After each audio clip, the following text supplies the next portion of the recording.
Well, hey there. Hi. So did you get my text? I did, and I apologize. I still need to clean out my voicemail. Yeah, I was curious because the phone number had a 1 in front of it, and it was blue, and I'm still trying to figure out whether blue or green will go to text. And Oh yeah. I never got the thing back that said he never got this. Do you have an iPhone or no? I have an iPhone. Yeah. Yeah, I got it. It did come into. It just went into the senders not in your contact list. But yeah, I did get it. Okay, good. All right. Well, I figured you had it because you called back so quickly. Yeah. You are looking for help with a mediation. Exactly. What's your situation? So, it's just so difficult to describe and understand. I think, like it's difficult for me to even understand it to be able to kind of say to kind of recreate it in a way that is digestible. Let me ask a couple of questions. Are you getting divorced? No. This is more of a family situation that kind of urgently needs some sort of intervention or mediation or just some ability to find out what the other person truly thinks, because they are either faking something or really need additional help, and they're not getting it, and I'm not able to protect myself without any ability. What's your relationship? It's my mother. With the other person? It's my mother. Okay. And where is she located? Where are you located? So I'm in Tampa. She's in Tampa. I'm in San Francisco. Oh wow. Okay. Okay. How old is she? 60. Okay. Do you suspect mental illness?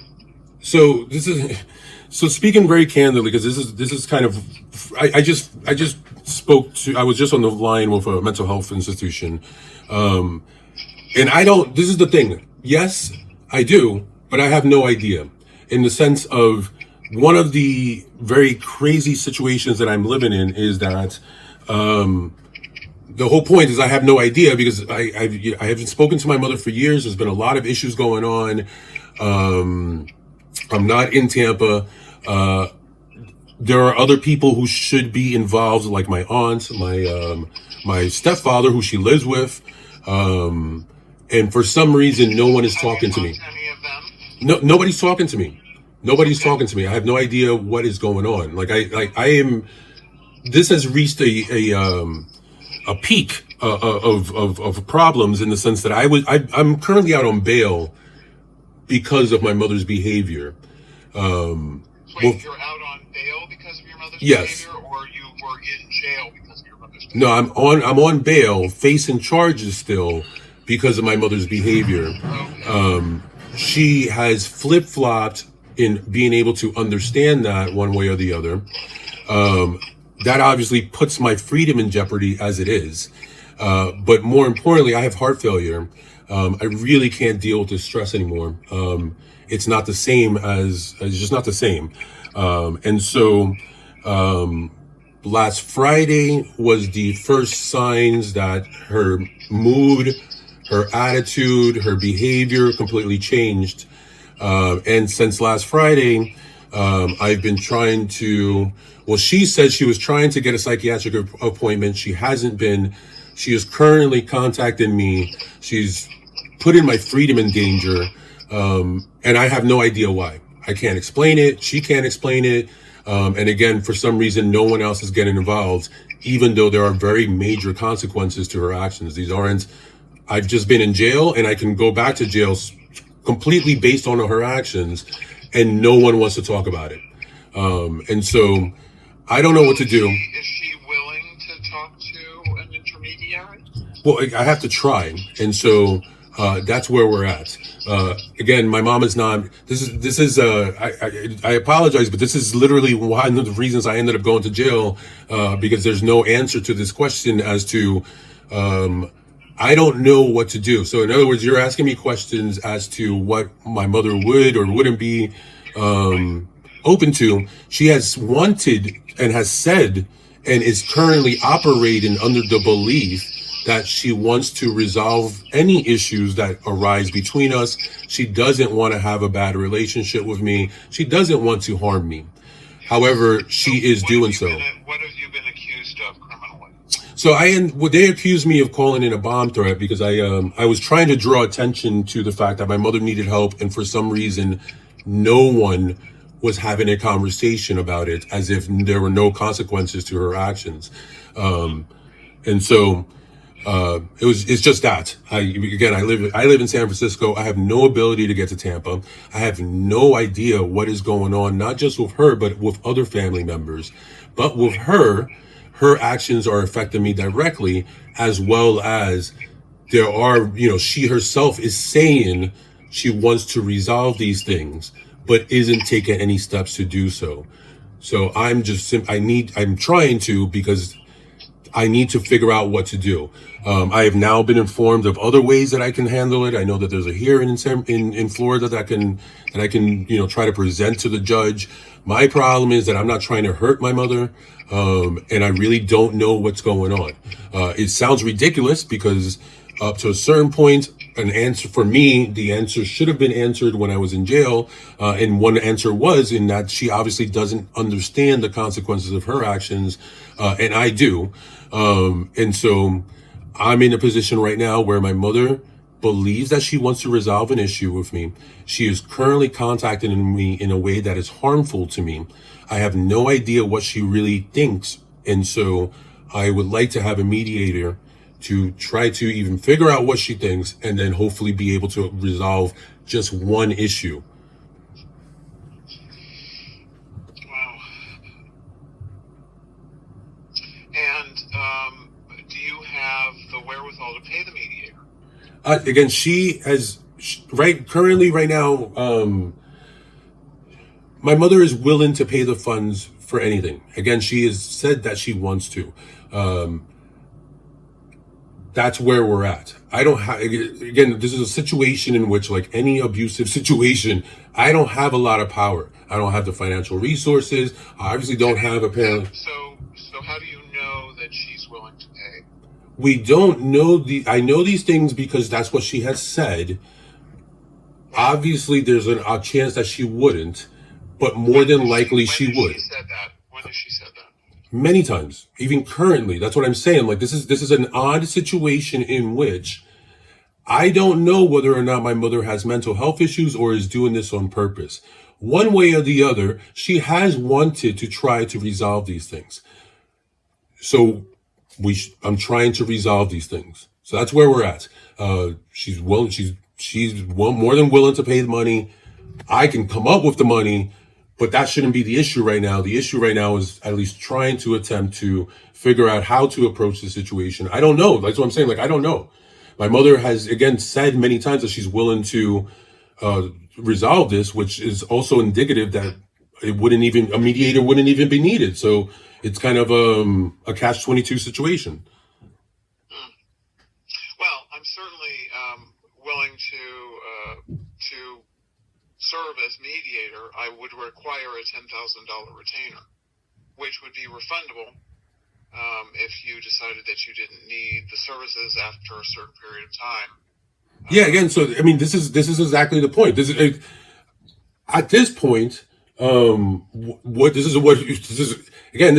it's a matter of, I am not the expert here. You are. The funds aren't an issue as far as I've been told, and I understand.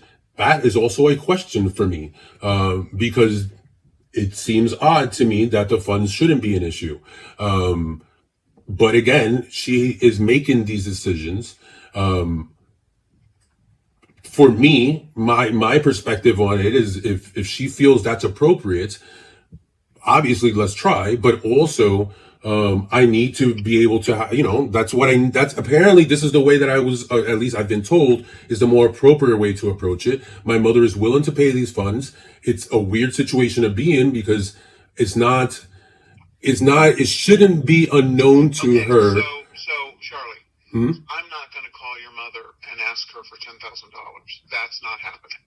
So you need to figure out how to pay a $10,000 retainer. Whether she calls me and gives me a credit card, I don't care. But if you want a mediator, it's a $10,000 retainer. Yeah, I understand that. That's not the needs issue. Again, let me finish Okay. what all of us should be able to understand. My mother's 60, I'm 45. She did have me quite young. But either way, what all of us should understand, and what we've all, at the very least, me and my mother have discussed, which again, this is also a very odd situation to be in, is that the mediation would be the mediation would be a step in having a hearing in the court to discuss my mother's mental health. And so again, it is an odd situation. It's not really about the funds, or obviously I understand that for whatever reason, again, this is a back and forth issue. You may not want to call her and want her to call you, versus for some reason other people don't always stick to that rule. Either way, that's a fairly understood thing. It's just more understand, having a discussion with you as to what you're going to do for that money, is in the sense of what are we going to mediate about? Because I don't. That's what I mean. I don't know how to approach it right now. My mother has a lot of different. I also don't know how to approach it until I talk to your mother, because I don't know I have no clue what the issues are. I know that. Yeah, you're correct. You're correct. I'm sorry, I lost my logic on that. Normally, so do you? This is the odd part to me. Have you never worked in situations like this in which one person says to a person that they want to mediate, but then at the time that they're actually contacted by a mediator or told to contact a mediator, they don't? It happens all the time. Okay, so do you have any best practices? Because right now, I'll tell you my beliefs in how I should approach this is, I'm simply just going to text my mother your information and say, I just spoke to this person. Please talk to her and stop contacting me until you do. And then kind of go on with the other things that I need to do. Because I don't. No, I think that makes good sense. You contact her, you tell her what we talked about, you tell her that I said $10,000 retainer, and she can retain me. It doesn't matter which of you retains me. If I'm your mediator, you are both my clients. I don't give legal advice as the mediator. I simply try to get you two communicating and get you to understand what's going on with her, and her maybe to understand what's going on with you, and we go from there. Exactly. All right. Well, we'll see what happens. I mean, like, this is such a bizarre situation. It is. But either way, I'll pass her on. I'll pass on your information. Just to make it a little easier for me, if you don't mind, I have your phone number right in front of me. Do you happen to know your website just off the top of your head? Sure. It's openpalmlaw.com. Yes. Okay, cool. Open like that, like open or close. Yep. Yeah, I remember. Okay. Okay, so I'll just pass on I'll pass on the website too, so she can read it. But again, also this is the part, honestly, that's very frustrating for me, in the sense of I don't have other people to discuss this with. Obviously, again, I don't understand why my family isn't participating in this. Yeah, I totally agree, and it may be that ultimately more members of your family become involved in the mediation, which is fine with me. Yeah, again, it's what I was going to say. I think it just drives me really crazy, because I don't know.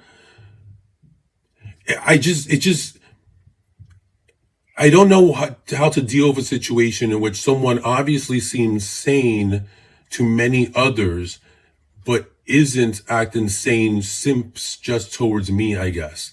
And how to protect myself in a way that doesn't seem as if I'm trying to attack this person. Because unfortunately, this has been interpreted as somehow I'm trying to attack my mother, and no one is looking at all the text messages she has just sent me this morning that are completely delusional and make no sense. And she knows that this is a very stressful situation, period. Like, yeah, I hear it. Yeah. Anyway, so thank you. We'll see what happens. Thank you. All right. I'll look forward to hearing from you. Okay. Or her. Yep. Bye Okay. now. Bye.